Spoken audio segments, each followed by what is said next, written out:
Hola a todos, bienvenidos a nuestro webinar, hoy con el apoyo de la asociación GVSIG. Mi nombre es Eduardo Freitas, soy el editor del portal y de la revista Mundo Real.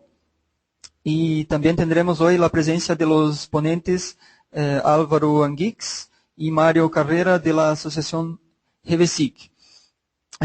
Disculpen por el retraso, pero estábamos con algunos problemas técnicos, pero ya tenemos todo listo para iniciar la presentación del webinar. La dinámica del webinar será será como el webinar anterior que ya realizamos con la asociación GVSIG. Será presentada una charla con algunas preguntas al final. Entonces, todos los participantes podrán ver la pantalla de los ponentes y oír el sonido. Y también pueden enviar preguntas por el chat, que algunas las contestaremos por chat y otras al final. Si alguien tiene algún problema para oír el audio o para ver la pantalla, puede avisar por mensaje de chat, que podemos intentar resolver por chat. Y el link para descargar el PDF, los PDFs y el video de la presentación estarán disponibles en el chat también. Y los certificados de participación serán enviados por email el próximo lunes. Bueno, hoy el webinar será acerca de GVSIG, que es un proyecto de software libre que permite su libre uso, distribución, estudio y mejora.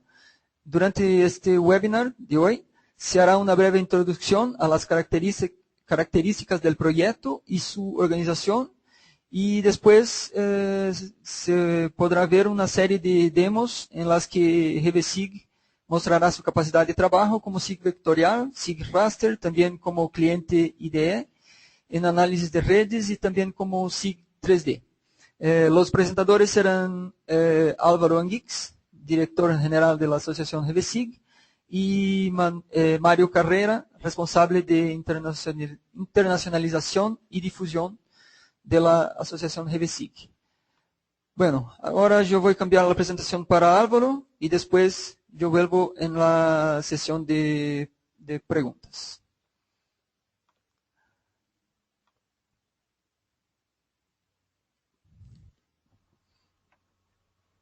Hola, buenos días o buenas tardes a todos, según donde estéis. Vamos a ver. Vamos a pasar a hacer la presentación de GVSIG. Como ha comentado Eduardo, vamos a hacer una pequeña presentación para que conozcáis el origen y cuáles son los objetivos del proyecto GVSIG. Una breve mirada a la evolución del proyecto y a cómo se organiza. Y por último, haré un breve repaso también de qué capacidades tecnológicas tiene GVSIG como proyecto y los distintos productos que comprenden la tecnología GVSIG. Para pasar ya a ver vídeos y demos prácticas sobre distintas funcionalidades de la aplicación. El origen de GVSIG comienza en 2002. Lo que sería la idea de GVSIG, cuando la Consellería de Infraestructuras y Transportes de la Generalitat Valenciana, que vendría a equivaler a un ministerio regional, decide migrar a software libre todos sus sistemas informáticos. Esto lo hace respondiendo a la pregunta que pueden ver ahí: ¿en qué se gasta el dinero público? ¿Invertimos en desarrollo o gastamos en cajas negras? El objetivo de esta migración a software libre: el desarrollo sostenible y equilibrado a través de la independencia y la soberanía tecnológica. Para eso lo que hicieron fue un estudio por áreas de la informática que se utilizaba en este ministerio regional, y en todas se encontraron alternativas a los software privativos que estaban usando, menos en lo que podríamos llamar el área de los sistemas de información geográfico y el CAD. ¿Vale? Entonces estudió la posibilidad de desarrollar un cliente. Para eso se dieron dos pasos principalmente. Por Por un lado, estudiar las necesidades de los usuarios, ver qué era lo que se estaba utilizando realmente de los software privativos, los que estaban gastándose en unas licencias, y por otro, ya que se iba a hacer algo desde cero, pues analizar las distintas alternativas que había, tanto libres como privativas, para tomarlas como referencia y también para ver qué se podía reaprovechar de lo que ya había en software libre. Es muy interesante, nos gusta siempre comentar que de estos informes se detectó que el 90% de los usuarios de esta administración utilizaban únicamente un 20% de las funcionalidades del software. Es decir, se estaba gastando mucho dinero en algo de lo que solo se aprovechaba una pequeña parte. Bueno, estos dos estudios sirvieron para ver que era viable el desarrollo de una nueva herramienta y se decidió inventar esa herramienta. En JBSIG decimos que el software solo es libre cuando se libera, y así a finales de 2004 es cuando realmente nace JBSIG, se liberan los binarios, es decir, los ejecutables, los instaladores, y también todo el código fuente de la primera versión de JBSIG. Esto provocó, al no haber una alternativa al software privativo GIS, pues que comenzara a extenderse su uso por todas partes. Primero en la propia administración, después en el resto de ministerios de esa administración regional y muy rápidamente la comunidad nacional e internacional, tanto a nivel de administraciones como a nivel de empresas como universidades. Esto hizo que en un plazo de tiempo relativamente corto el proyecto saltara las barreras de esta administración y entonces el objetivo cambió.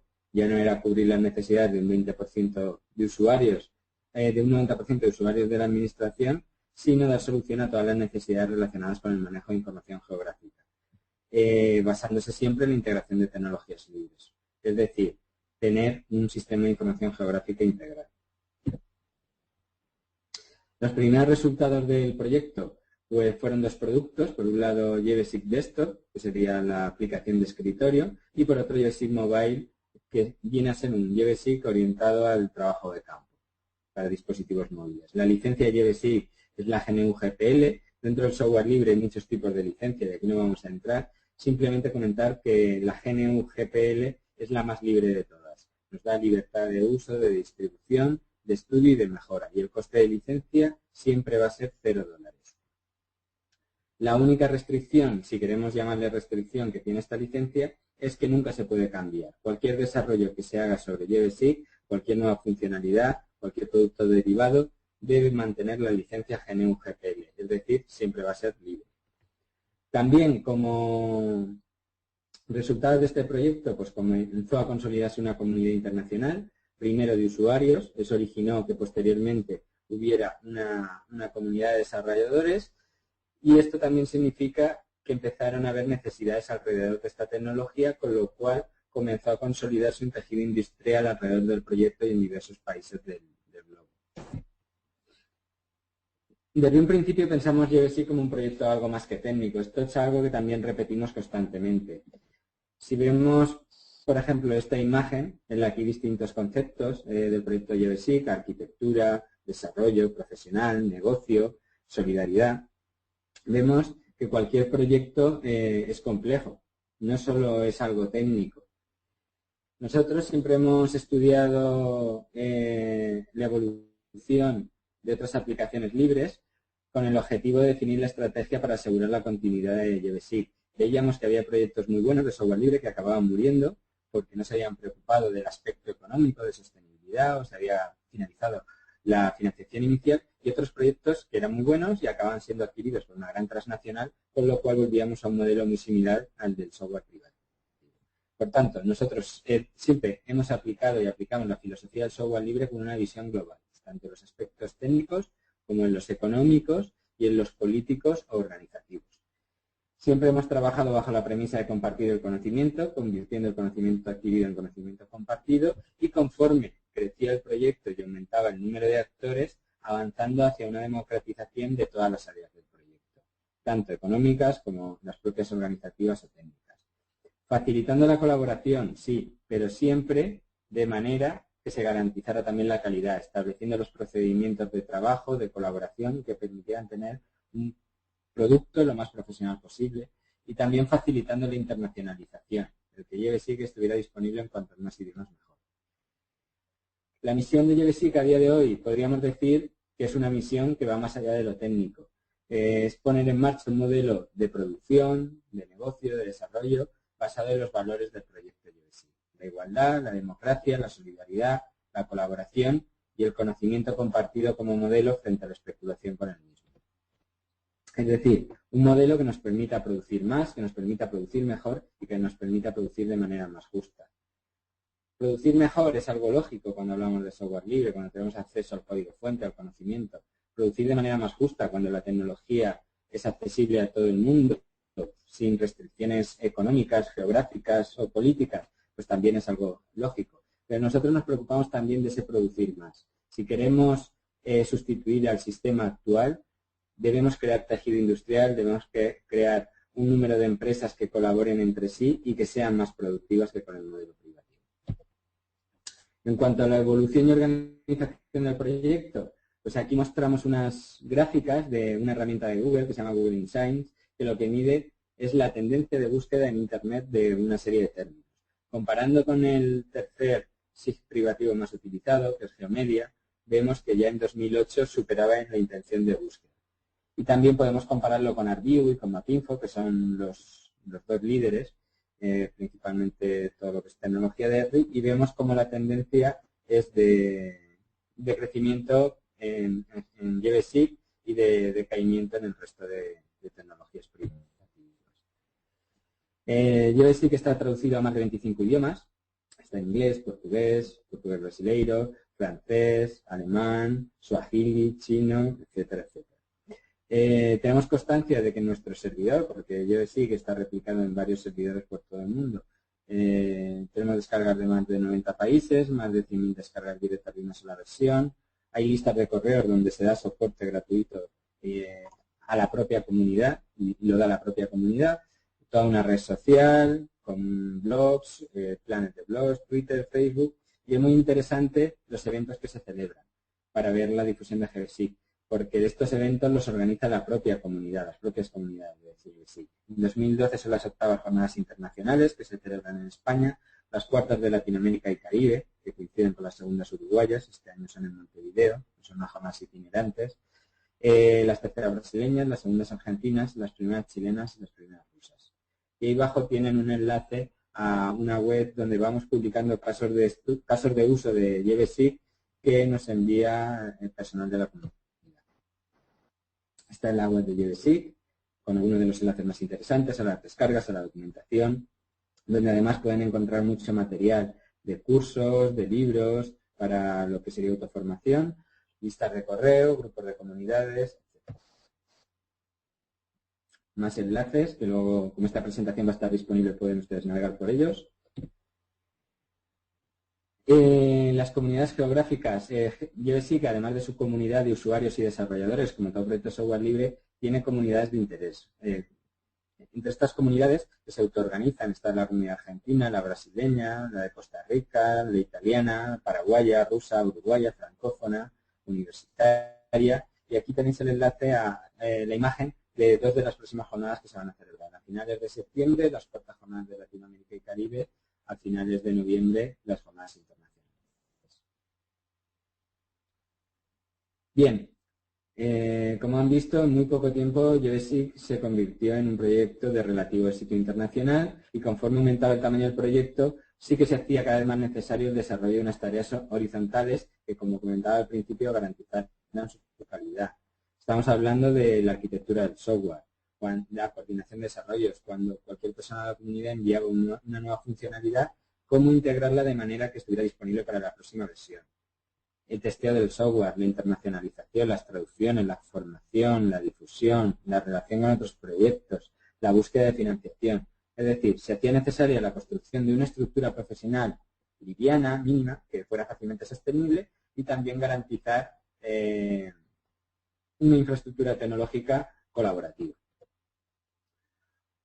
En definitiva, había que organizar la complejidad del proyecto, pero sin renunciar a los valores que lo habían llevado ahí y asegurando su sostenibilidad. ¿Cómo hacer esto? Pues nosotros veíamos que había que construir una organización que asegurara esa continuidad. Y si en torno al proyecto de GeoBasic y la geomática libre se estaban generando beneficios, es decir, había empresas que ganaban dinero con esto, lo justo es que parte de esos beneficios revirtieran en la sostenibilidad del proyecto. Proyecto que a su vez generaba más beneficios y más proyectos en estas empresas. ¿De acuerdo? Bien, pues ese es el modelo de GeoBasic y por eso nace la asociación GeoBasic, siendo fieles a los valores del software libre, organizada en torno a valores democráticos. Cada empresa tiene un voto independientemente de su tamaño, de su antigüedad, del lugar del mundo donde está, bajo los valores de colaboración y solidaridad, con el conocimiento compartido como modelo y en igualdad de condiciones, como decía, desterrando prácticas monopolistas y de sumisión tan propias en otros modelos. Nosotros nos gusta hablar de un modelo de generación de riqueza. Este sería el esquema de todo lo que he hablado, en el cual la comunidad sería una caja muchísimo más grande, ahí está todo, los coordinadores de comunidades, los documentadores, los usuarios, desarrolladores, las universidades, las administraciones públicas de todo tipo, locales, centrales, regionales, traductores, empresas. De esa comunidad es importante decir que hay un comité de dirección técnica formado por las personas más relevantes del proyecto, es decir, la dirección técnica del proyecto, la que establece los procedimientos de trabajo, etcétera, pertenece a la comunidad, no a la asociación. Y luego, por otro lado, hay una asociación que, como decía, su objetivo es el sostenimiento de una estructura profesional que es la que coordina a esa comunidad. Del fruto del trabajo de esa estructura profesional y de la comunidad es de donde viene la tecnología GeoBasic. Y vamos a ver un poquito qué hace esta tecnología antes de pasar a ver los vídeos. Si yo comentara que GeoBasic Desktop es actualmente uno de los sistemas de información geográfica más completos, pues ustedes me creerían en parte. Como parte del proyecto es lógico que diga eso. Entonces me gusta poner un párrafo de un estudio que hizo un centro de excelencia, el National Geospatial Technology de Estados Unidos, que aglutina los principales centros de investigación en materia de información geográfica. Y entre las conclusiones del informe que hicieron en 2010, venían a decir que GeoBasic probablemente pudiera reemplazar a la tecnología de eso. Bien, las características principales es un software multiplataforma, funciona en sistemas operativos Linux, Windows y también en Macintosh, multidioma, como he comentado está en prácticamente 30 idiomas disponible, fácil de usar, con un entorno amigable. Recordar que su origen es un proyecto de migración en el cual los funcionarios en muy poco tiempo tenían que pasar de utilizar una tecnología a otra, por lo cual debería ser fácil el aprendizaje, personalizable, adaptable. De hecho, en la web de casos de uso tenéis infinidad de ejemplos de personalizaciones de GeoBasic y también desde un principio nació con la filosofía de no ser solo un sistema de información geográfica al uso, sino también un cliente de infraestructura de datos espaciales. De hecho, fue el primer software en implementar los 5 estándares principales mucho antes que cualquier software libre o privativo.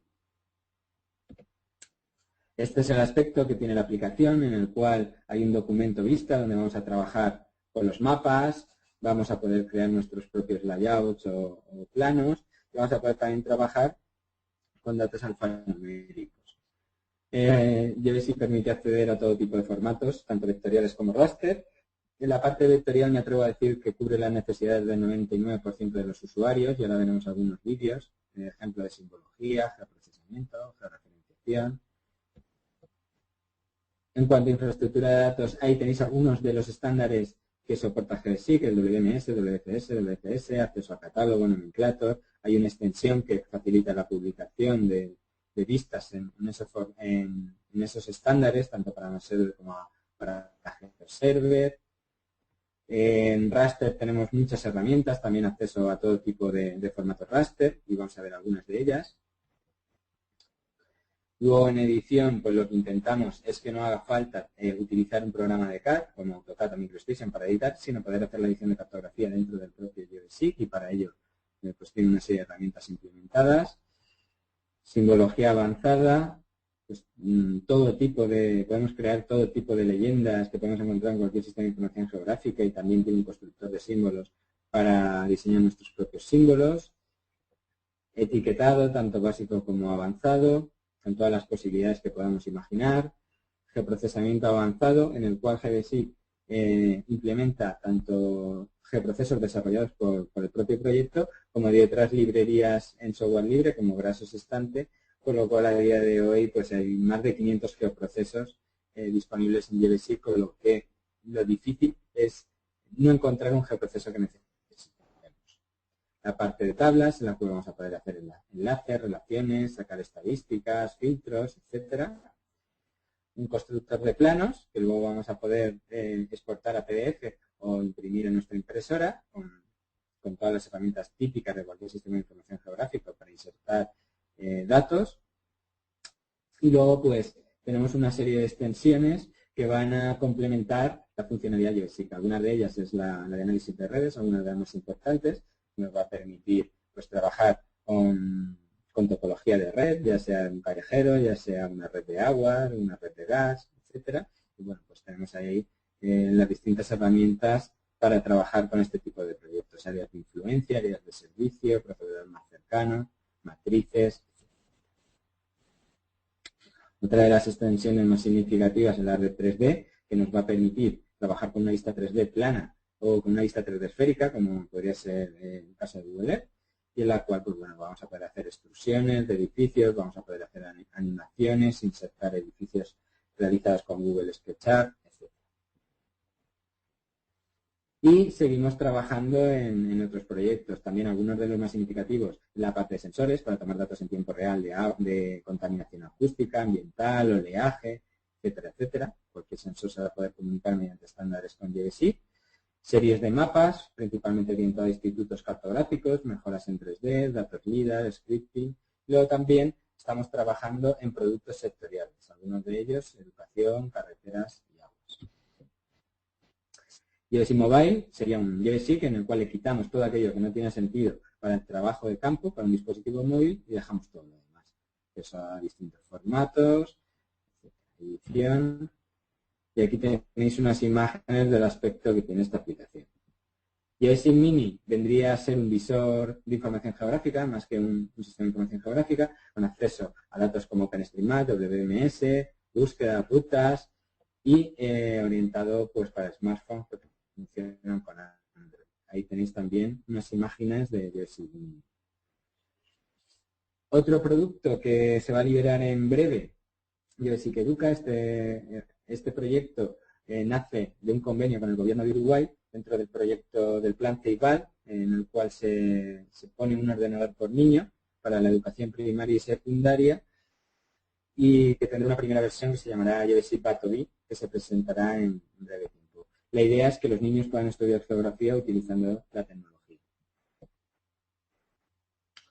Y JBoss pues no es un ente aislado, tampoco no es un software aislado, sino que pertenece a todo un ecosistema de geomática libre, en el cual la asociación JBoss tiene especialistas en todas las áreas, servidores de mapas, servidores de catálogo, geoportales, etcétera, etcétera, bases de datos espaciales. Y ahí tenéis pues algunas de las tecnologías con las que trabajamos. GeoServer, MapServer, PostGIS. Y de todas ellas voy a hacer una parada en i3Geo, que es un software desarrollado por el gobierno brasileño y que hace poco tiempo se firmó también un acuerdo por el cual la asociación JBoss puede hacer la difusión, explotación comercial, etcétera, de manera colaborativa. Por lo tanto, a día de hoy hay un acuerdo de colaboración i3Geo JBoss, gobierno de Brasil, asociación JBoss. Aquí tenéis unas imágenes de i3Geo, nos va a permitir crear geoportales muy avanzados, incluso con herramientas de geoestadística. Y bueno, vamos a comenzar con las demos y para ello voy a dar paso a mi compañero Mario Carrera. Ok, gracias Álvaro por la presentación. Ahora vamos a cambiar para el ordenador de Mario.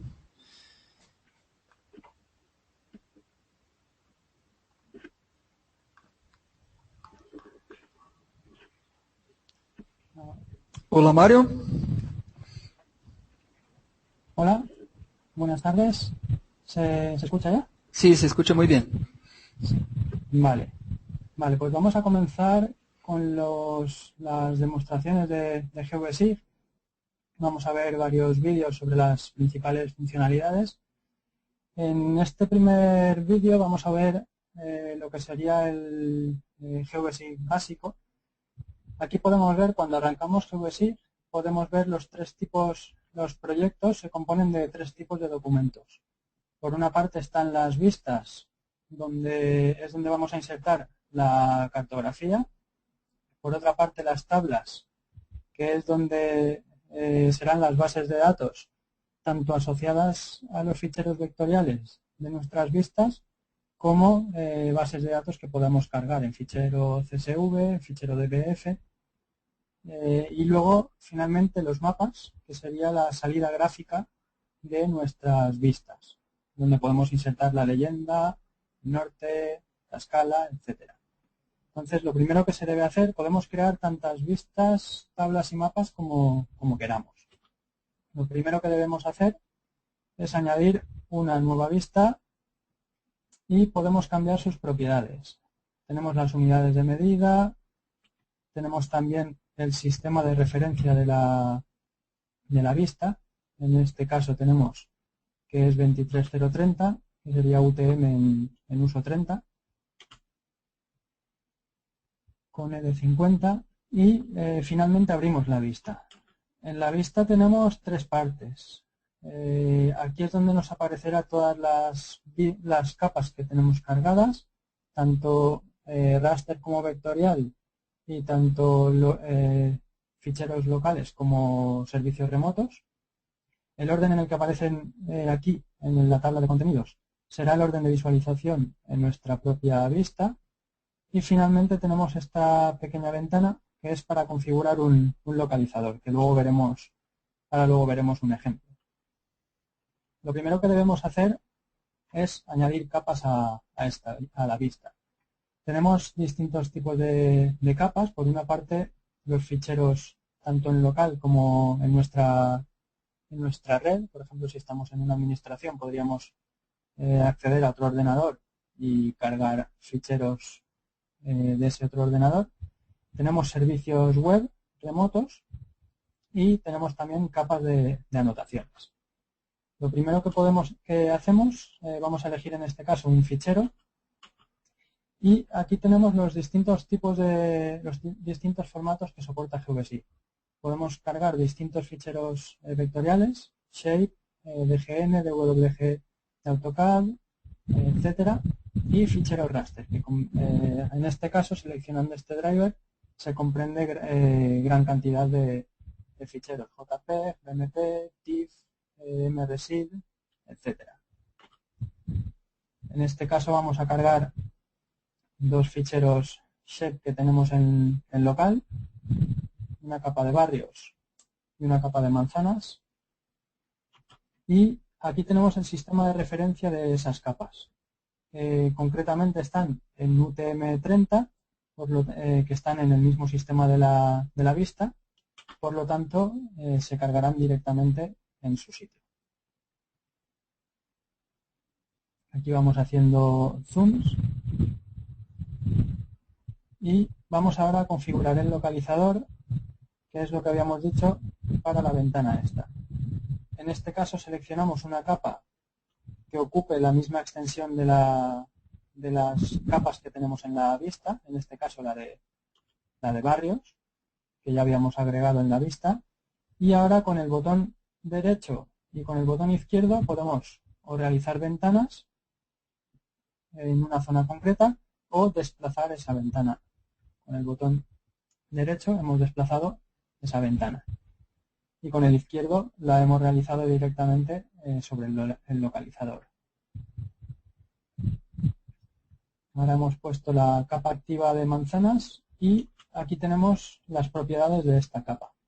Tenemos tanto las propiedades, la escala, por ejemplo, a partir de la cual se visualizaría esa capa, y el resto de propiedades de la capa. Tenemos también simbología. En este caso tenemos varios tipos de simbología, por cantidades, por valores únicos, etcétera. La que tiene por defecto ahora era por símbolo único, que es un único color toda la capa. Y vamos a ver ahora un ejemplo de leyenda por intervalos. en este caso por el campo de la superficie, el del área, y vamos a seleccionar un color inicial y un color final, del blanco al azul oscuro, de forma que las parcelas más pequeñas, las manzanas más pequeñas, perdón, aparecerán en blanco y las más grandes en azul oscuro. Aquí tenemos una leyenda por intervalos. Es un tipo de leyenda básico. Ahora hemos hecho un zoom a toda la capa, un zoom a toda la vista, la extensión de la vista. Y ahora sobre la otra capa vamos a ver el etiquetado. En este caso va a ser el etiquetado básico, que simplemente es por un nombre por un campo de nuestra base de datos. En este caso el campo del nombre de cada uno de los barrios. Podemos darle una altura de texto fija o podríamos darle por un campo en concreto. Por ejemplo, los callejeros, las avenidas pues con un nombre más grande y las calles más pequeñas o los paseos un nombre más pequeño, etcétera. Podríamos darle la altura de texto en función de un campo. Igual que la rotación, para un callejero, por ejemplo, la rotación de las calles.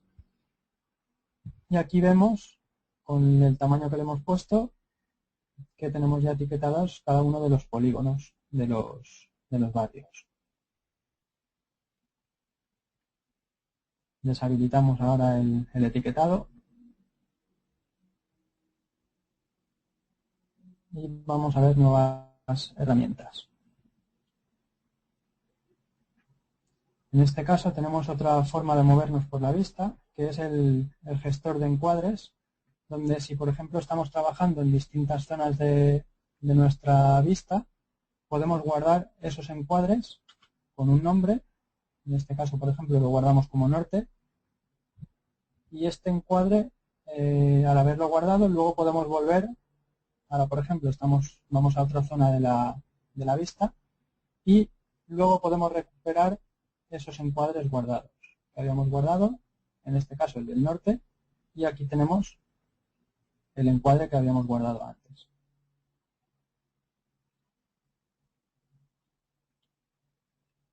Vamos a ver otras herramientas. En este caso tenemos la base de datos asociada a la capa la que teníamos activa y tenemos cada uno de las líneas es un registro que se corresponde con un polígono en la vista. Hay una herramienta de información que es la que nos hace con la que podemos obtener la información de esos polígonos, donde nos sacará la información de la base de datos. Ahora pinchando con el ratón en los polígonos vemos que nos muestra la información de la base de datos. Y hay otra herramienta similar que es la de información rápida, donde en vez de pinchar sobre los elementos, lo que hace es cuando el ratón está sobre uno de los elementos, automáticamente nos va a mostrar esa información de los campos que hayamos dicho. Ahora hemos seleccionado el nombre y la superficie, entonces cuando nos pongamos sobre los distintos polígonos de la capa, vamos a ver que nos aparece el nombre y la superficie de ese polígono concreto.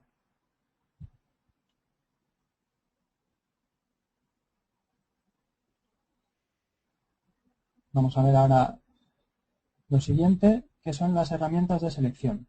Podemos seleccionar, tenemos varias herramientas de selección. Podemos seleccionar por punto, donde si mantenemos la tecla control, si apretamos la tecla control, podemos seleccionar varios elementos de la vista. También tenemos selección por rectángulo y selección por polígono, que es la que estamos viendo ahora. Dibujamos un polígono que automáticamente nos selecciona todos los elementos que contiene ese polígono, los que están tocando con la línea que hemos dibujado y todos los internos. Podemos invertir la selección que hemos realizado y también podemos borrar esa selección.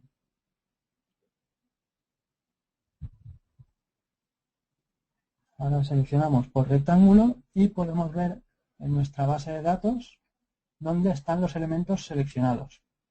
Hay algunos elementos seleccionados por ahí y tenemos una herramienta, habíamos visto que están seleccionados pero por mitad de la tabla, en su posición inicial, pero hay una herramienta que es esta de aquí, que es la de mover la selección a la parte de arriba.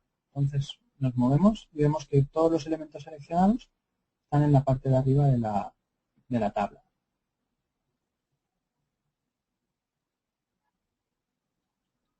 Ahora vamos a ver, seleccionando uno de los campos, podemos ver las características de ese campo. Tenemos las estadísticas, donde podemos ver el valor máximo, el mínimo, la suma, la media, etcétera, de los valores de ese campo.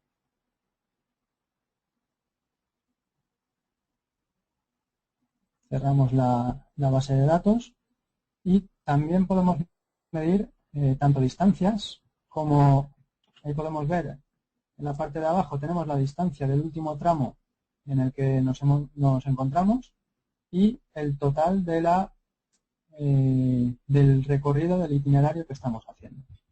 Nos indica el último tramo y el total del recorrido. Y también podemos medir superficies, donde podemos ver el perímetro y la superficie del elemento que estamos midiendo, del polígono que estamos dibujando sobre la vista. Aquí tenemos las unidades en metros cuadrados, son las unidades de la superficie, del área. Vamos a pasar ahora al siguiente vídeo, que es sobre acceso a servicios remotos.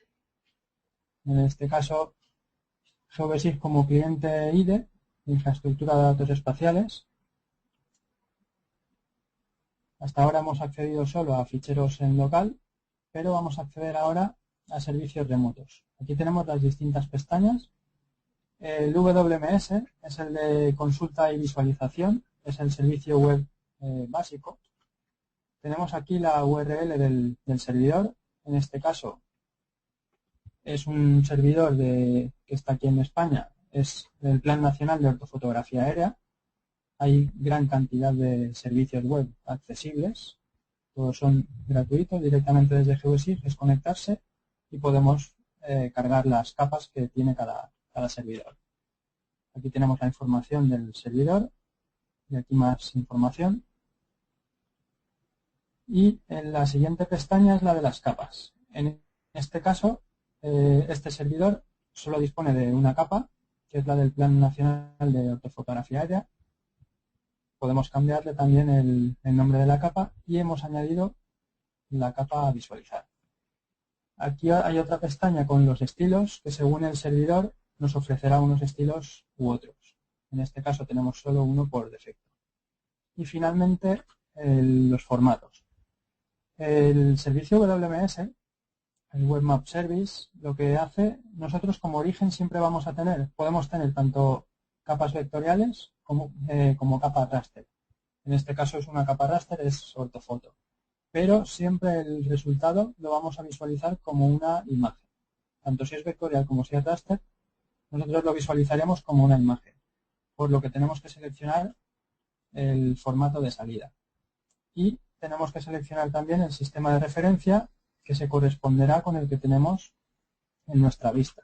En este caso, 23030.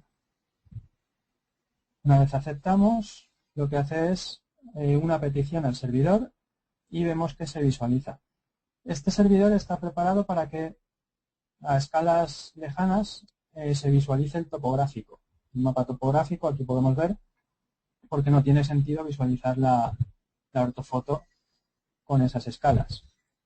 Entonces, a medida que nos acerquemos, a partir de cierta escala, ya se visualizará la ortofoto. A cada zoom que realizamos sobre la vista, vuelve a hacer una petición al servidor y al final nos muestra la imagen.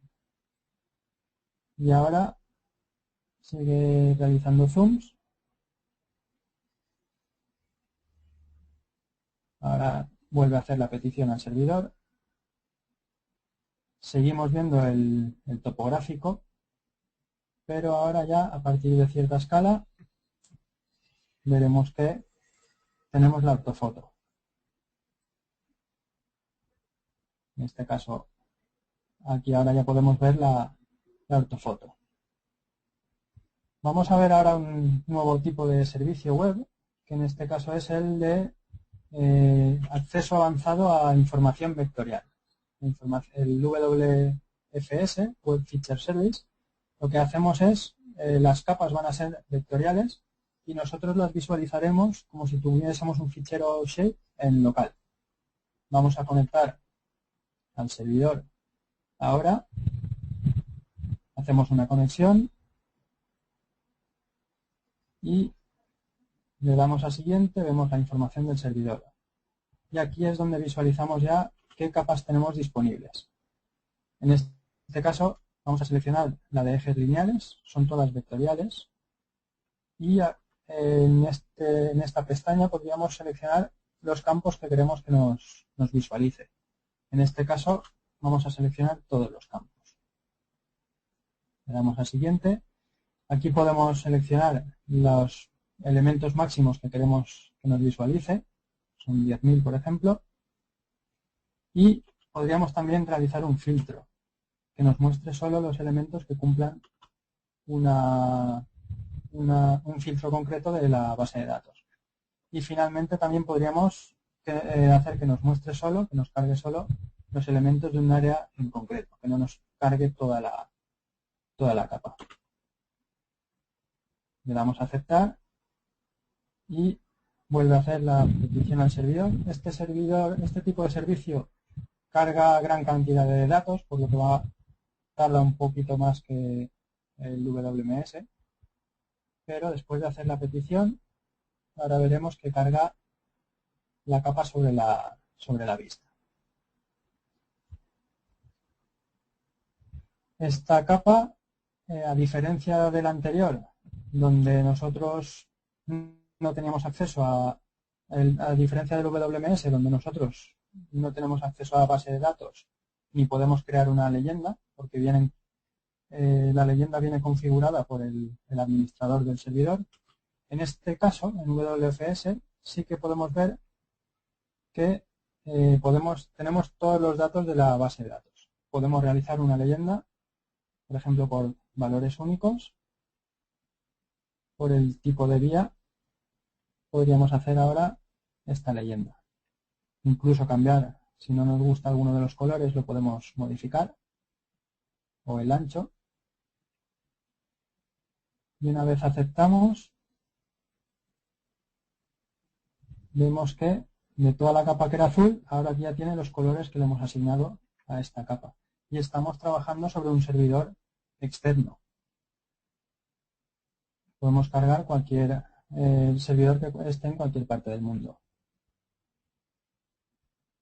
Ahora vamos a ver un ejemplo por filtro que solo nos muestre ciertos elementos, los que cumplan que el campo arcén, el valor sea igual a 1.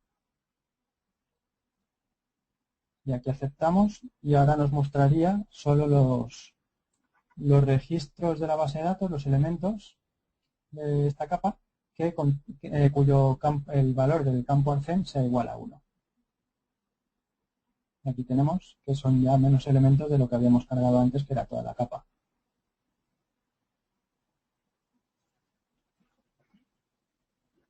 Volvemos a hacer un filtro, ahora otro distinto, donde el tipo sea el tipo rige, es un tipo de vía, y veremos que de tener toda la vista ya se nos ha quedado solo los del tipo concreto que hemos seleccionado. Ahora vamos a cambiar el tipo el color a esas vías y el ancho. La simbología básica que hemos visto que podemos hacer sobre una capa externa. Y ahora lo que vamos a ver es un servicio nuevo, que es el de nomenclator, localizador por nomenclator. Lo que nos permite es localizar un topónimo. Por ejemplo, aquí nos conectamos al servidor este, así como en un atlas, nosotros cada topónimo tenemos una hoja del atlas y la cuadrícula donde está el municipio, la sierra, etcétera. En este caso, cada topónimo se dispone de coordenada X y coordenada Y, y es lo que nos va a mostrar ahora a nosotros en el mapa. Ya hemos conectado al servidor y para el valor Ondara tenemos varios valores. Seleccionamos Ondara a secas, que es el nombre del pueblo, y podemos ver que ya nos ha mostrado dónde está. Es el sitio donde habíamos hecho antes el zoom inicial de la ortofoto, y ahí es donde está Ondara. Podemos ver aquí que se corresponde con el pueblo.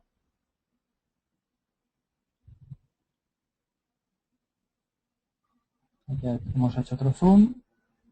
Ahora visualizaremos la ortofoto y el topónimo que hemos buscado que se corresponde con el municipio.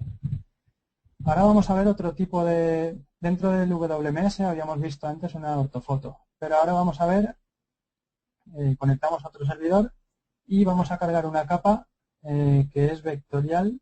El origen de la capa es vectorial, en este caso la clasificación del suelo.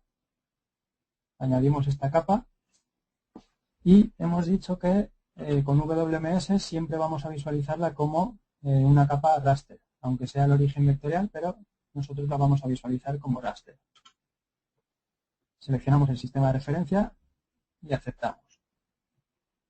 En este caso ya nos ha cargado ahí la capa y la leyenda que vemos aquí, así como nosotros en WFS hemos podido cambiar la leyenda, esta leyenda que visualizamos de los polígonos es la que ha decidido el administrador del servidor. Nosotros no podemos cambiarla. Y lo mismo con la herramienta de información. Hay capas en las que podemos obtener información de esos elementos, aunque sea una capa raster, pero podemos obtenerla, y otras que no, en función de si lo ha permitido el administrador del servidor o no. En este caso, vemos que sí que podemos obtener información de esas capas, de esta capa en concreto, de cada uno de los polígonos. Vamos a pasar ahora al siguiente vídeo, que es el de simbología avanzada. Hasta ahora lo que habíamos visto era simbología básica, únicamente por intervalos o por valores únicos, pero ahora sí que vamos a ver un tipo de simbología avanzada. En este caso vamos a cargar dos capas, una de líneas y una de polígonos, y ahora sobre la de polígonos vamos a abrir sus propiedades. Tenemos aquí la simbología y vamos a ver ahora un ejemplo de simbología avanzada en GeoGesig sobre una capa poligonal. En este caso tenemos un tipo que es por expresiones. Seleccionamos y aquí es donde vamos a seleccionar la expresión, donde tenemos que escribir la expresión que queremos. En este caso seleccionamos primero el campo, donde el área sea mayor o menor. En este caso vamos a poner menor que 400. Eso lo escribimos a mano con el teclado. Comprobamos que la expresión es correcta y ahora le damos un valor a esos. Todos los polígonos que tengan área menor de 400 van a tener este color, el color morado. Aceptamos y vemos aquí nuestra primera expresión. Ahora vamos a añadir una segunda expresión. En este caso que el área sea menor de 500. Y le ponemos la condición de que sea menor de 500 o mayor o igual que 4000. En este caso, ahora, todos los polígonos que tengan el área menor de 500 o mayor de 4000 nos los va a dibujar en el color que le estamos seleccionando ahora, en este caso el amarillo. Y luego ya podemos decirle que el resto de valores, en vez de darle una nueva expresión, que el resto de valores nos los pinte ya en un tercer color, en este caso el azul. Una vez aceptamos, podemos ver ahora en la vista que las parcelas menores de 500, entre 400 y 500, y las mayores de 4000 las pintará de amarillo y las menores de 400 las pintará en morado. Vamos a ver ahora un ejemplo sobre una capa lineal. Vamos a ver simbología avanzada sobre una capa lineal, en este caso de carriles bici.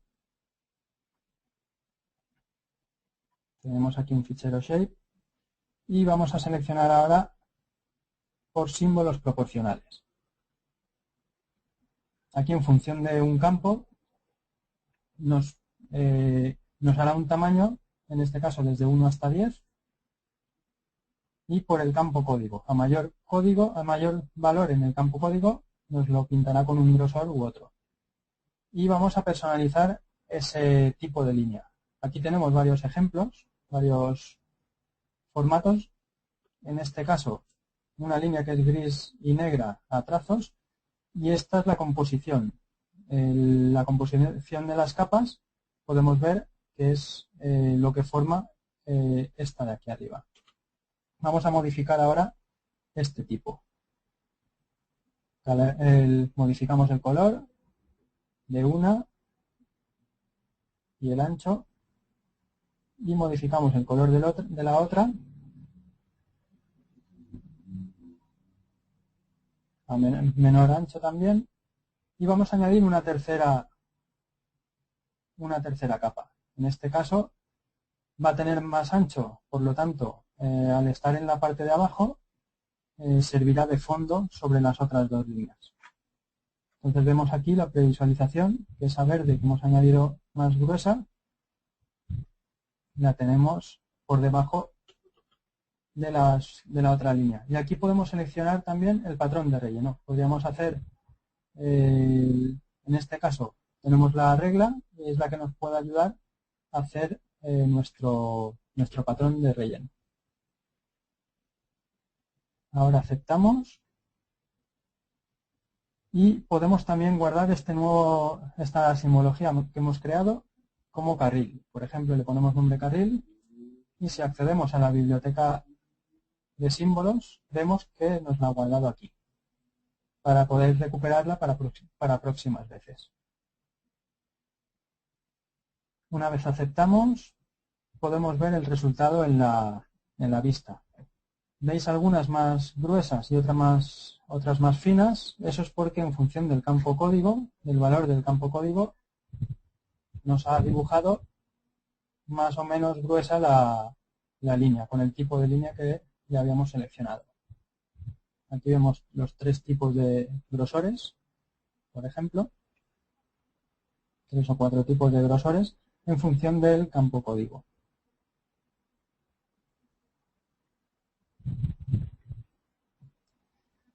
Y vamos a pasar ahora al siguiente vídeo, que es el de etiquetado avanzado. Antes lo que habíamos visto era un etiquetado básico, donde habíamos etiquetado cada polígono simplemente con su nombre, con altura de texto, color y la rotación, que en este caso era horizontal. Ahora vamos a ver un ejemplo sobre una capa de puntos, que es la de Puertos de Andalucía. Vamos a ver un ejemplo de etiquetado avanzado.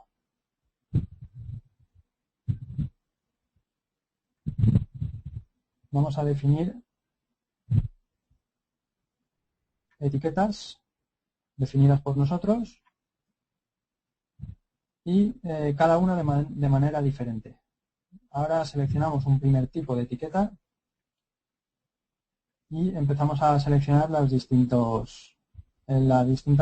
configuración de este tipo de etiquetado. Seleccionar el color, seleccionamos el color rojo de un tamaño en píxeles y vamos a decir qué queremos que nos etiquete. En este caso vamos a decirle que nos etiquete la palabra nombre y que nos ponga después el valor que tiene en el campo nombre. Nos va a poner los nombres de los puertos. Comprobamos que la expresión es correcta y vamos a decir qué elementos queremos que nos etiquete. En este caso, los que cumplan que el valor de este campo sea menor de 25. Todos los que cumplan este valor nos los va a etiquetar con lo que habíamos seleccionado. Y vamos a añadir un segundo tipo de etiquetado. En este caso, seguimos cambiando los colores.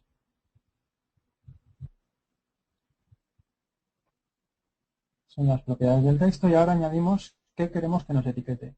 En este caso, que escriba la palabra CODEPES del código pesquero y después que nos añada el valor del campo pesquero, el valor que contiene el campo pesquero. Y en este caso, que los que cumplan esta sentencia sean los que nos etiquete. Aquí vamos a seleccionar un estilo, en el otro no lo habíamos hecho. Aquí, por ejemplo, vamos a ponerle un fondo, que será esta caja. Y aquí es donde vamos a seleccionar en qué posición queremos que nos escriba el etiquetado.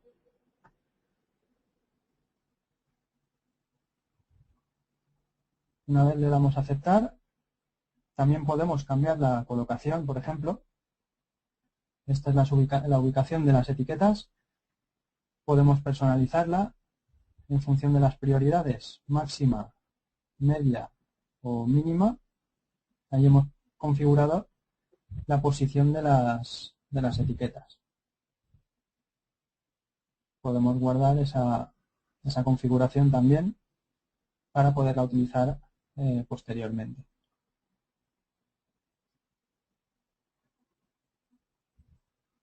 Una vez seleccionado, ya hemos cambiado las propiedades de colocación y le damos a aceptar. Y ahora podemos ver que los puertos que cumplían el valor inicial de menor de 25 nos los ha etiquetado con el nombre y el nombre del puerto con las propiedades que le habíamos seleccionado, y los otros que tenían la sentencia que habíamos seleccionado le ha puesto una caja y le ha puesto el código pesquero y el valor. Esto sería, por ejemplo, un ejemplo de etiquetado avanzado sobre una capa de puntos, que podría servirnos también para una capa de polígonos, en función del centroide, etcétera. Y ahora vamos a ver un tipo de etiquetado avanzado, pero sobre una capa lineal. En este caso, la de los ríos de Andalucía. Volvemos a entrar en las propiedades y habilitamos el etiquetado. Y en este caso vamos a decirle que nos etiquete solamente cuando seleccionemos una entidad. Entonces no nos la etiquetará de inicio, pero cuando seleccionemos el elemento nos escribirá la etiqueta. Aquí es donde, igual que antes, seleccionamos qué queremos que nos etiquete. Y toda la configuración, el tamaño, el color, etcétera.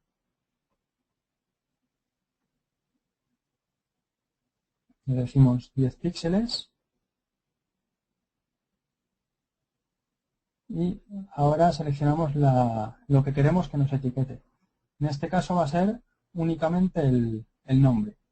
El nombre del río es lo que nos va a etiquetar.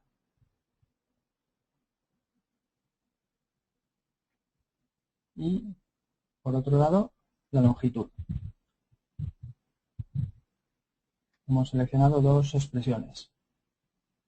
En este caso sin estilo. Y lo que vamos a hacer ahora es cambiar la colocación. Aquí tenéis distintos tipos de colocación, que siga la línea, paralela, horizontal, eso la orientación.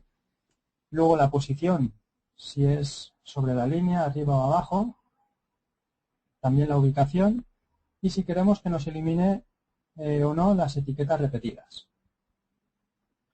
Por ejemplo, en este caso, vamos a decirle que sí que las elimine. Y una vez hemos configurado todos los valores para ese etiquetado, ahora cuando aceptamos, ahora no vemos ningún valor, pero hemos dicho que tenemos que seleccionar un elemento para que nos lo etiquete.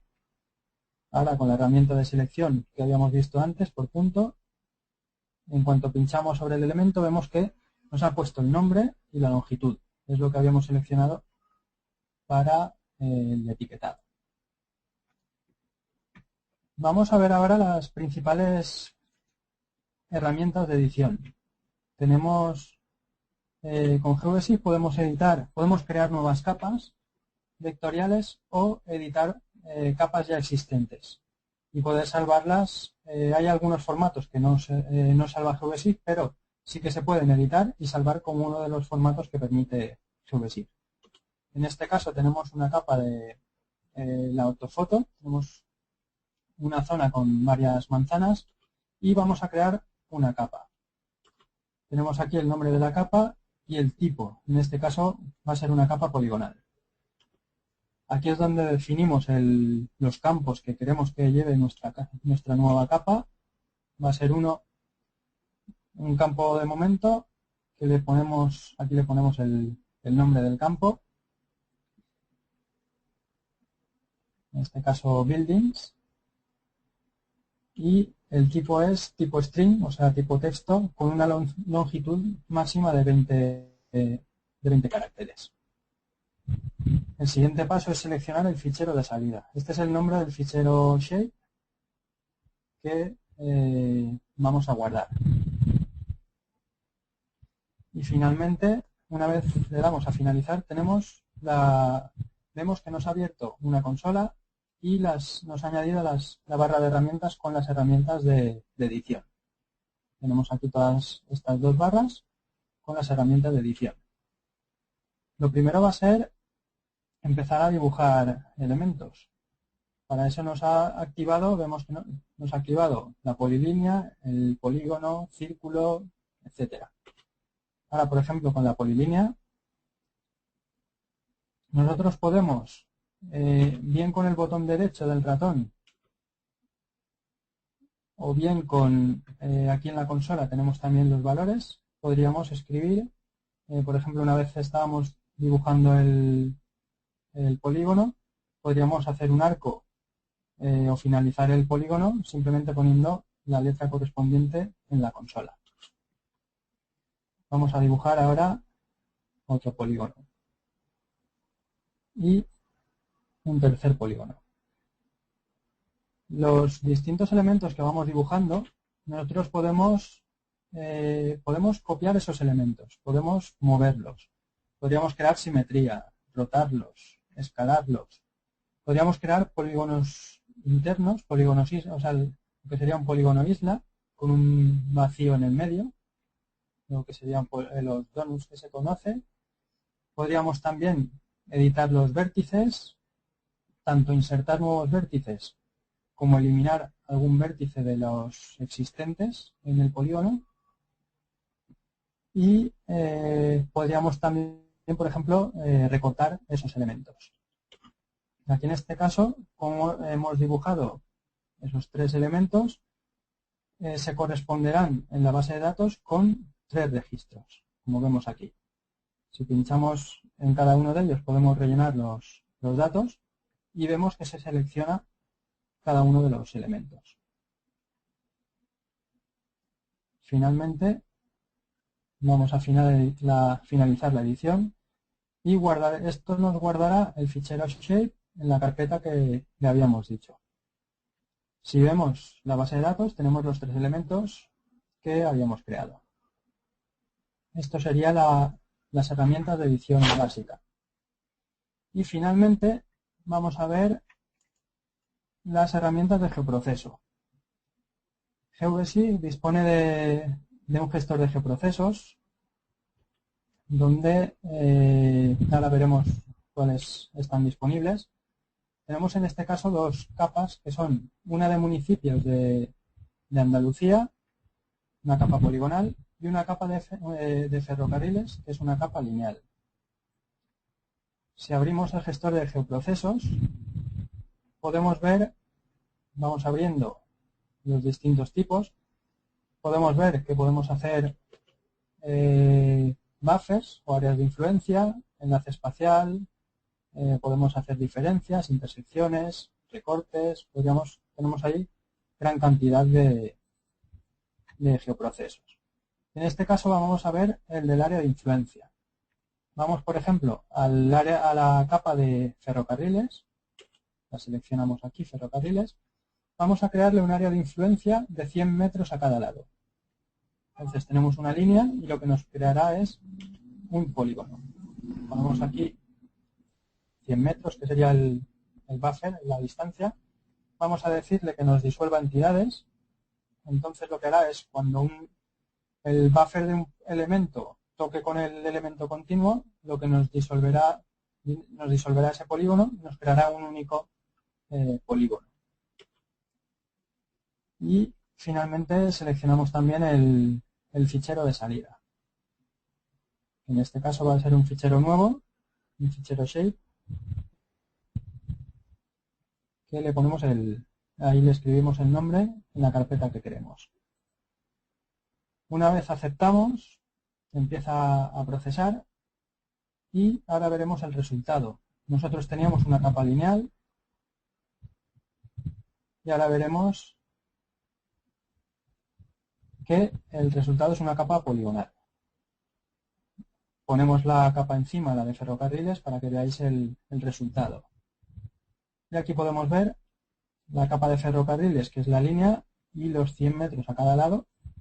Y como nosotros habíamos seleccionado la opción de disolver entidades, lo que nos ha hecho es, aquí podemos ver que seleccionamos el elemento y es un único elemento, porque nos ha unido, siempre que estuviese tocando con el polígono de al lado, de cada uno de los elementos, nos ha unido en un único elemento. Y vamos a ver ahora otro ejemplo de geoproceso. Por ejemplo, si queremos saber, tenemos aquí un único polígono con el buffer que habíamos hecho, pero queremos saber qué trozo de polígono se corresponde a cada uno de los municipios. Vemos aquí que teníamos un único polígono, entonces lo que tendríamos que hacer es una intersección. Como capa de entrada sería la del buffer, esa nueva que habíamos creado, y como capa de recorte la de municipios, que es lo que queremos nosotros, que nos recorte la capa del buffer. Y ahora seleccionamos la capa de salida, que sería el fichero shape, que creará nuevo, que lo llamamos intersect. Aquí le decimos que nos cree un índice espacial que facilitará luego el manejar esa capa. Y empieza a procesar y ya tenemos el resultado final. Como podéis ver, volvemos a pasar la capa de ferrocarriles arriba y si ahora seleccionamos los distintos elementos, podemos ver que cada municipio tiene un trozo distinto de ferrocarril. Entonces, con la intersección lo que hemos hecho ha sido recortar esa capa inicial del buffer de ferrocarriles. Y ahora doy paso a Álvaro, que es quien va a continuar con algunos ejemplos más de extensiones. Y nada, va a continuar ahora él. Gracias.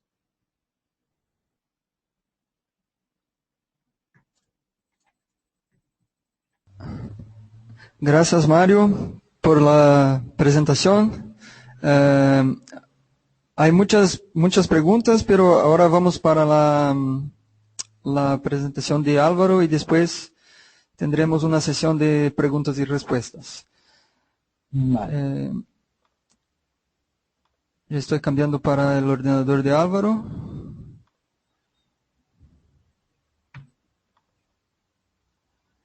Hola, buenas. Bueno, pues vamos a continuar viendo algún vídeo más. En este caso vamos a ver las herramientas básicas de raster. JBSeq, como comentaba, tiene una serie de herramientas para trabajar con datos vectoriales muy completas y también tiene una serie de herramientas para trabajar con datos raster. Vemos, por ejemplo, sacando las propiedades raster de esta imagen, que podemos trabajar con las distintas bandas que tiene. ¿De acuerdo? Podemos trabajar con el RGB, en este caso, e ir modificando las distintas bandas. También podríamos, veis ahí un botón de añadir, podríamos añadir nuevas bandas a la imagen ya existente. Tenemos también la posibilidad de trabajar con el realce de una imagen, activando tanto el brillo y el contraste y modificándolo, como el propio realce. Pues veis cómo va cambiando la imagen según el usuario va modificando los valores de contraste o brillo. Y ahora lo que hacemos es activar el realce, vamos a eliminar los extremos y hacer un recorte de colas. ¿De acuerdo? Dándole un porcentaje a ese recorte de colas para ver cómo se va modificando la imagen que tenemos. Bien.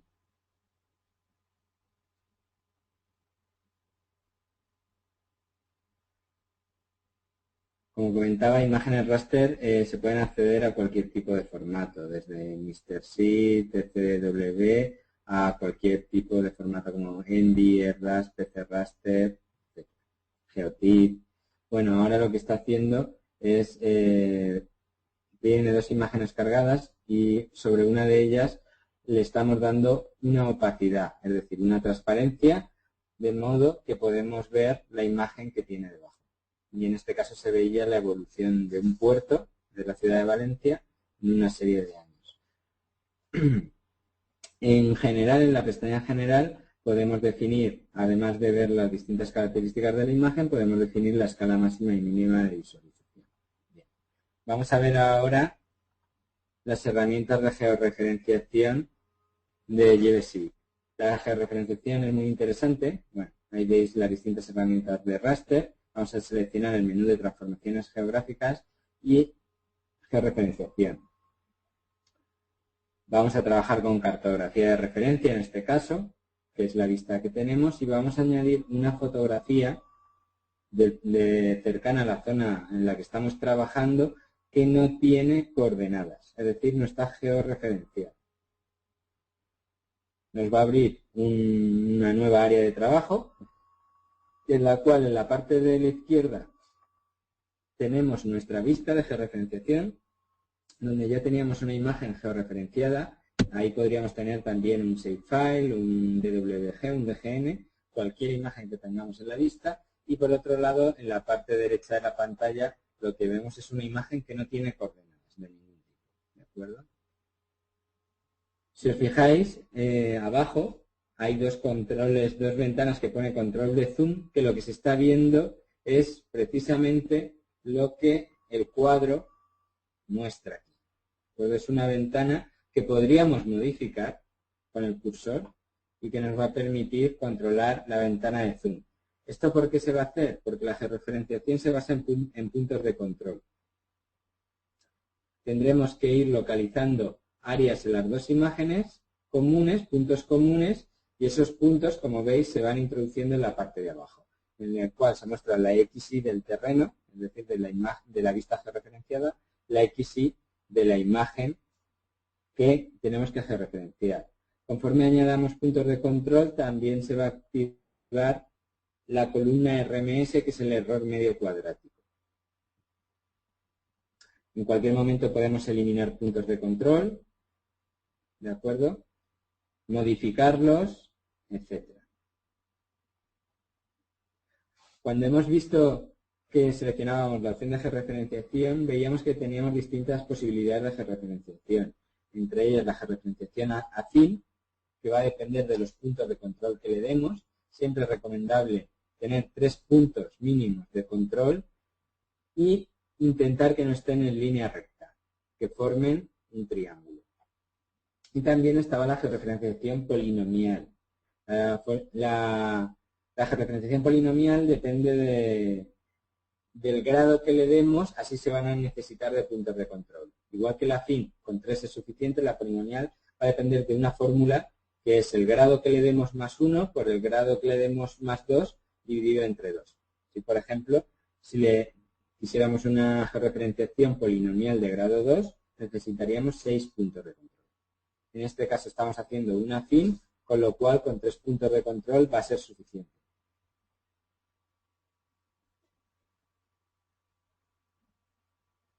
Los resultados, por supuesto, van a depender siempre de la pericia del usuario. Como veis, lo que estamos buscando son puntos que sean lo bastante significativos y que estén bien identificados en las dos imágenes. Si tuviéramos también una tabla con las X y las Y, con los puntos de control de campo, podríamos cargarla también mediante uno de los botones que tenemos. Ahora lo que hemos pulsado es un botón de previsualización de la georreferenciación para ver si esos 3 puntos de control que hemos elegido son buenos. Y hemos visto ya en la imagen que son correctos. Veis que se puede exportar la tabla de estos puntos de control y cuando ya tenemos claro que todo está bien le damos a finalizar la georreferenciación. Nos pregunta si la queremos cargar en la vista, la nueva imagen georreferenciada, le vamos a decir que sí y ahí vemos cómo la añade a la vista. ¿Verdad? Esto puede ser muy útil, por ejemplo, si tenemos mapas antiguos escaneados que queremos georreferenciar. Y ahí veis que en este caso, pues bueno, el resultado ha sido bastante óptimo. Vamos a ver un nuevo vídeo. En este caso lo que vamos a ver es el documento de layout o mapa. GBSIG, como otros muchos sistemas de información geográfica, tiene la opción de construir planos y mapas de cara a presentar resultados, bien sea impresos, bien en PDF. Lo que haremos siempre en primer lugar va a ser definir el tipo de página con la que vamos a trabajar, pues el tamaño que va a tener, si es horizontal o vertical. Y ahora lo que encontramos es una serie de elementos, tanto gráficos como cartográficos, que nos van a permitir conformar nuestro plan. Por ejemplo, en este caso lo que estamos añadiendo es una vista, ¿vale?,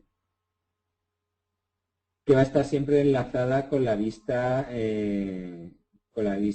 del documento. Es decir, si cambiamos la leyenda en la vista, aquí se va a cambiar salvo que le indiquemos lo contrario.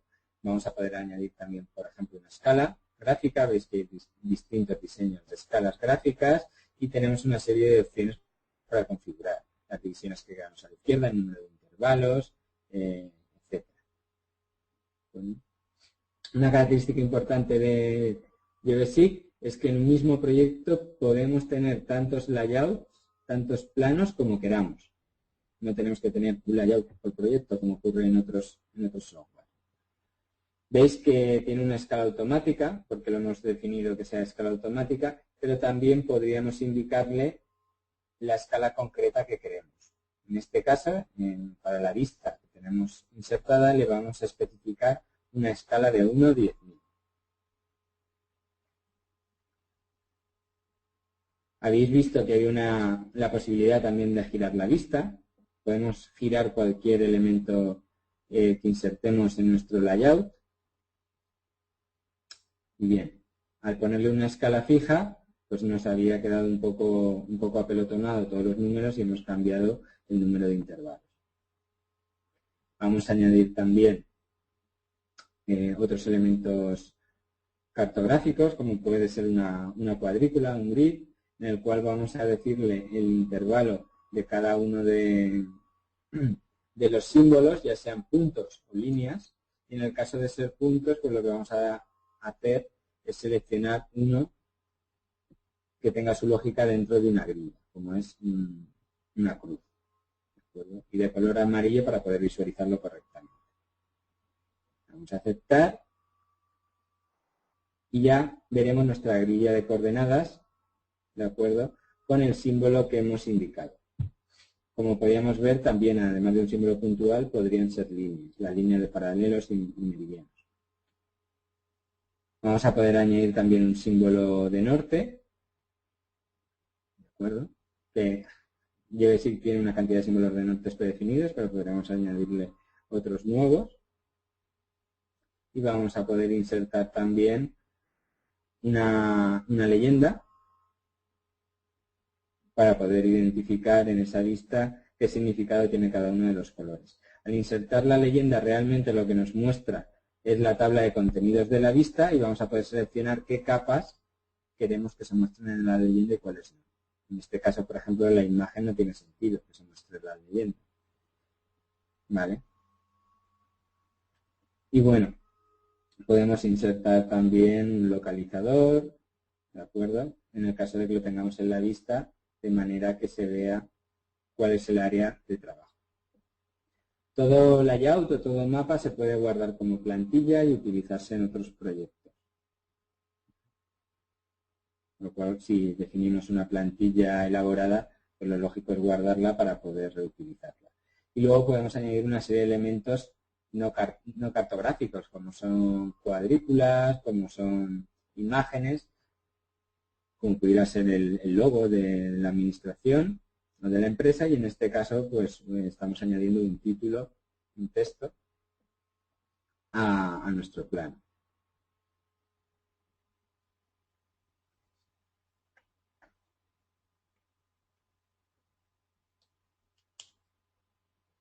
Vamos a poder definir la alineación, etcétera, el tamaño.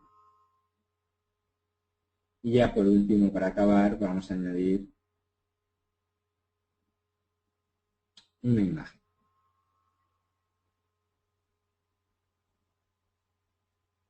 La forma, como veis, es muy sencilla. Pinchando y arrastrando definimos el tamaño que queremos que ocupe. Luego, por supuesto, tiene herramientas para precisar exactamente dónde se coloca, la alineación con otros elementos del plano, etc. Y una vez tenemos nuestro plano definido, vamos a poder hacer una serie de cosas. Entre ellas, guardarlo o imprimirlo. O exportarlo a PDF o exportarlo a formato PostScript. ¿De acuerdo? Vamos a ver ahora un par de vídeos más ya para acabar, simplemente porque veáis algunas de las extensiones que tiene GeoBasic. Como comentaba, GeoBasic permite trabajar con una serie de herramientas adicionales que se pueden descargar de la página de GeoBasic, y ya en las últimas versiones se pueden instalar desde el propio GeoBasic mediante el administrador de complementos, al estilo de Firefox o otros programas. En este caso, lo que tenemos es una serie de hospitales de la ciudad de Montevideo. Primero lo que estamos haciendo es darle un símbolo para identificarlos y un etiquetado, y después lo que haremos es definir un accidente y utilizar una de las funcionalidades de redes, que es saber cuál es el punto más cercano a ese punto que hemos introducido. Es decir, cuál es el hospital más cercano al accidente que se ha producido, de cara a que vaya la ambulancia a ese hospital a llevar al accidentado. La parte de gestión de redes tiene muchas herramientas para hacer áreas de influencia en función de distancias, para sacar matrices de distancia de una población a otra, cálculo de rutas óptimas, etc.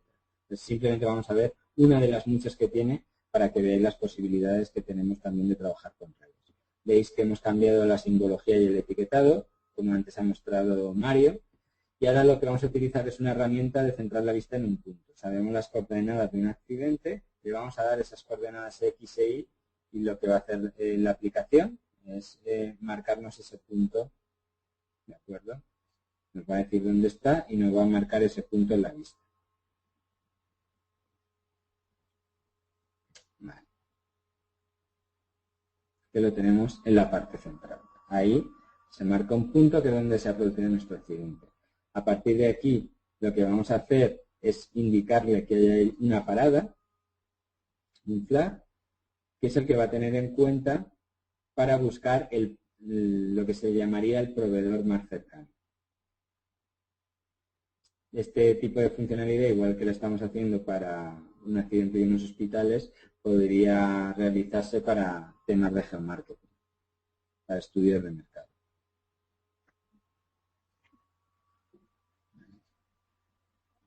Pues ya tenemos nuestro punto y los distintos proveedores. Ahora lo que vamos a lanzar es la funcionalidad de proveedor más cercano para identificar cuál es el hospital más cercano.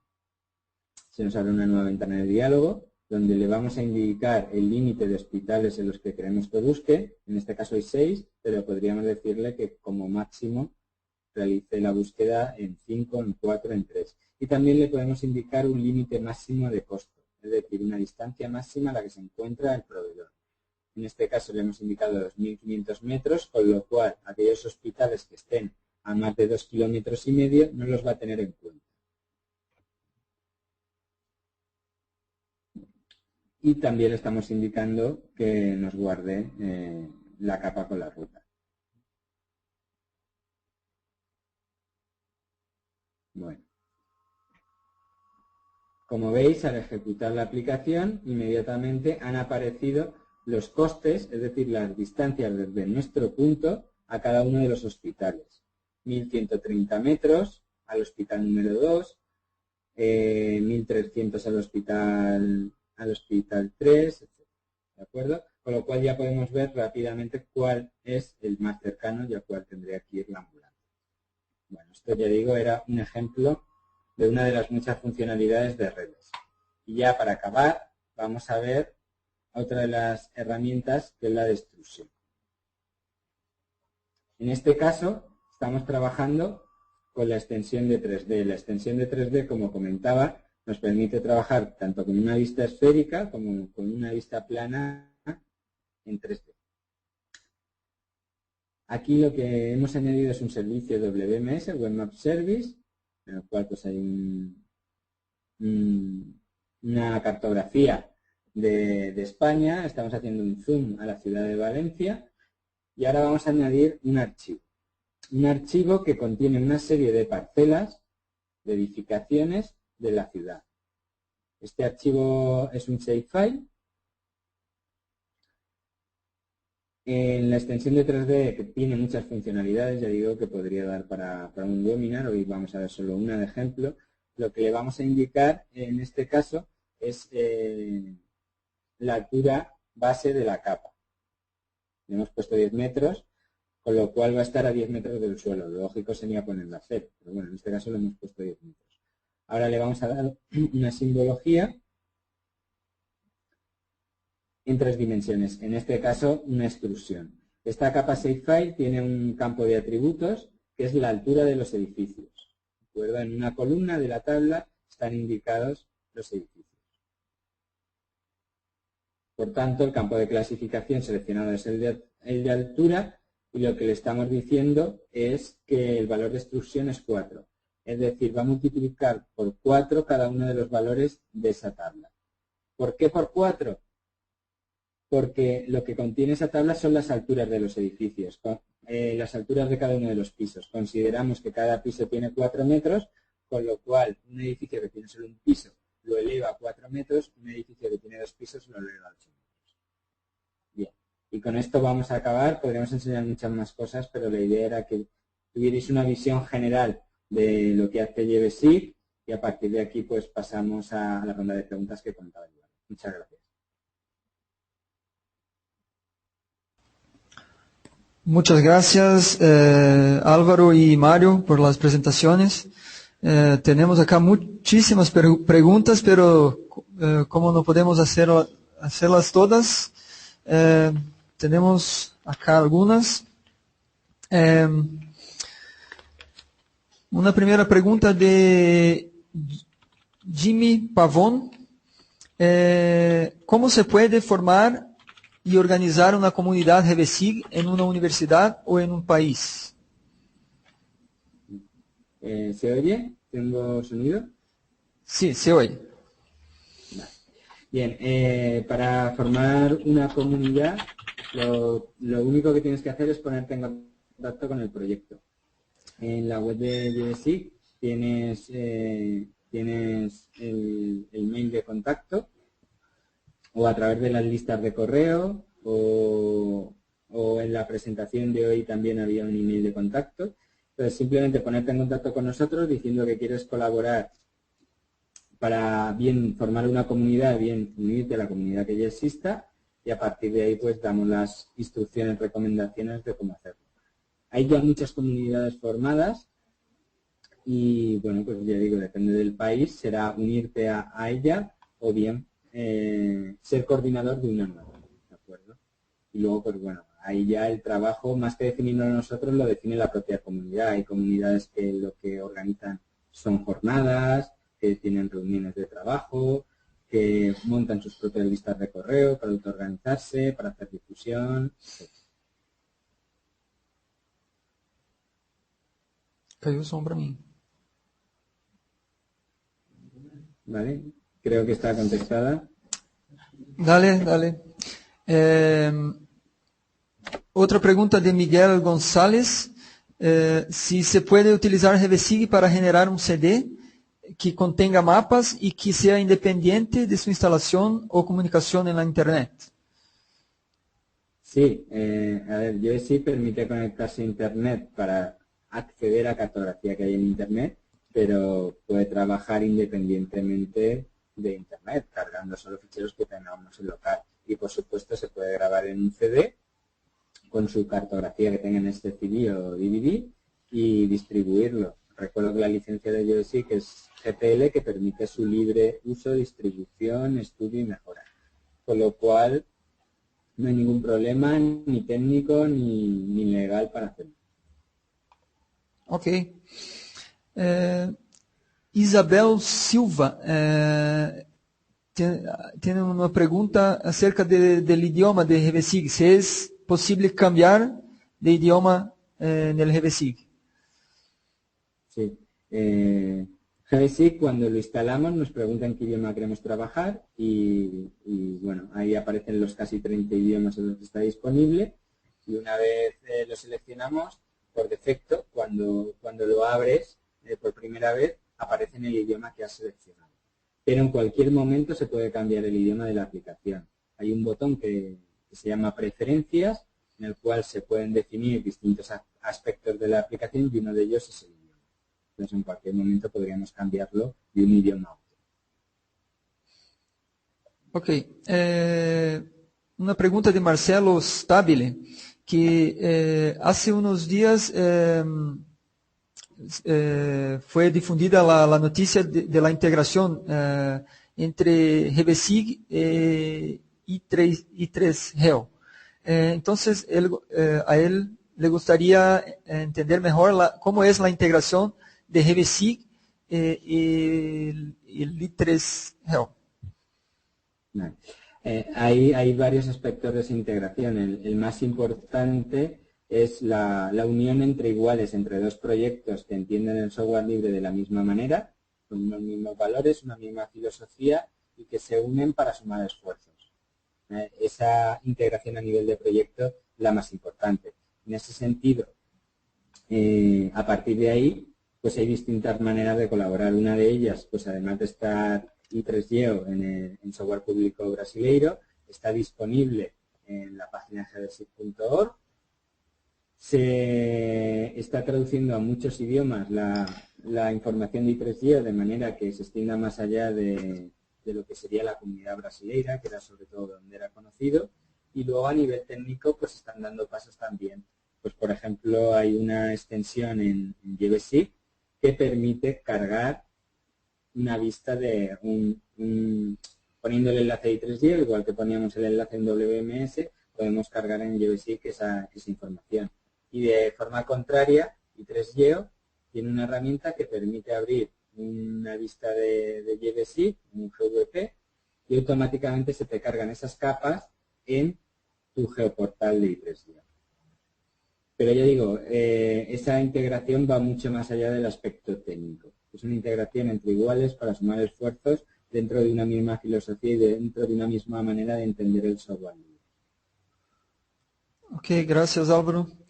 Bueno, antes de las consideraciones finales, me gustaría hacer una pregunta. Hay muchos participantes que preguntaron acerca de la transición de otros softwares SIG para el GBSIG.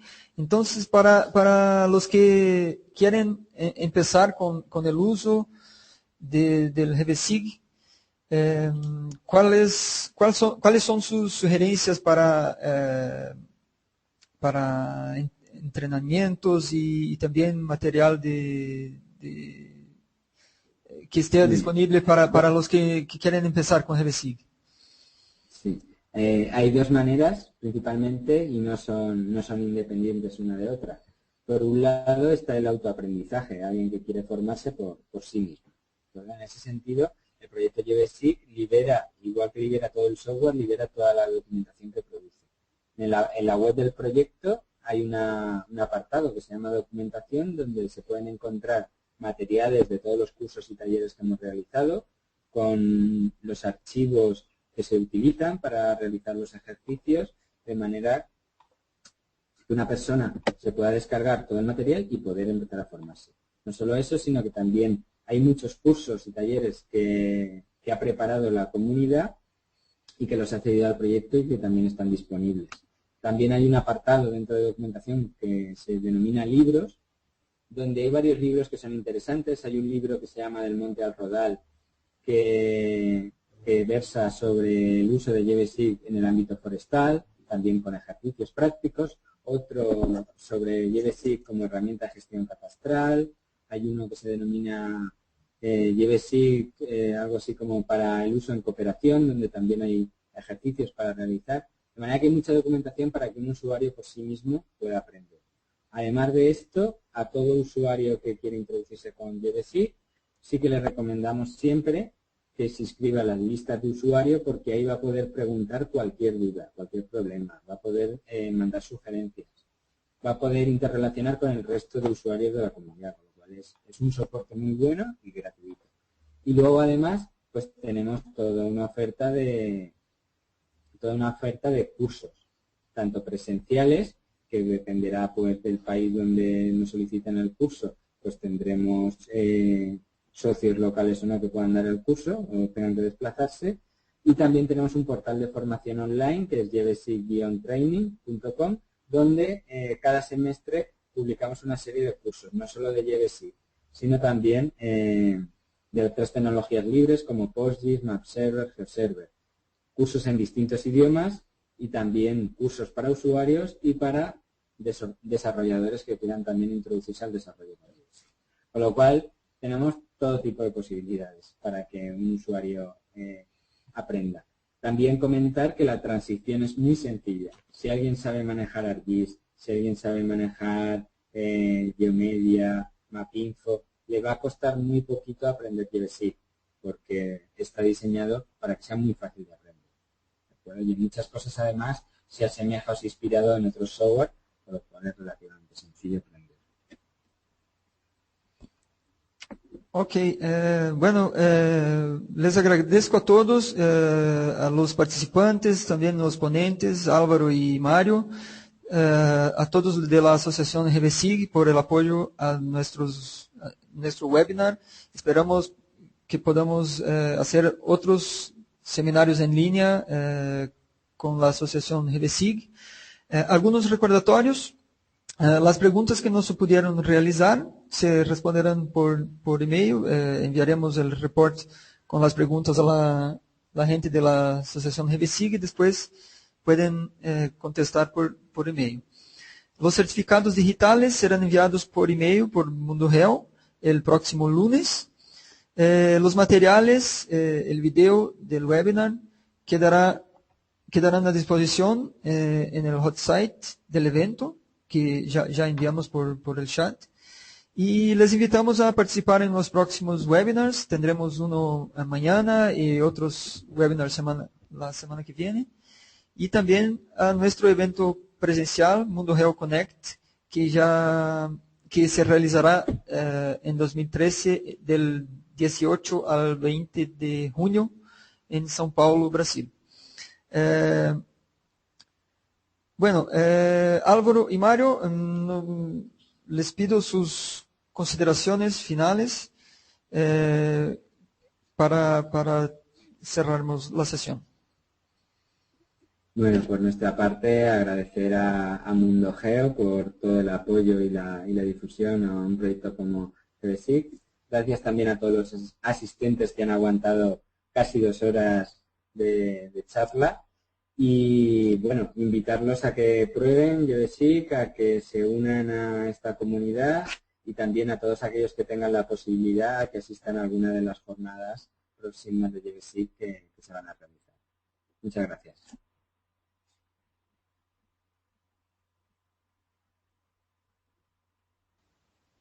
Bueno, gracias a todos. Les invito a participar en los próximos webinars de Mundo Geo. Sí, Sí, Mario, ya te oigo. Sí, bueno, sí. Vale, sí, no, sumarme a las felicitaciones de Álvaro, a Mundo Geo y nada, que intentaremos responder la mayoría de las preguntas que nos han ido preguntando. Y nada, muchas gracias a todos. Bueno, una vez más, gracias a todos. Gracias Álvaro, Mario. Y les invito a participar en los próximos webinars de Mundo Geo. Un abrazo.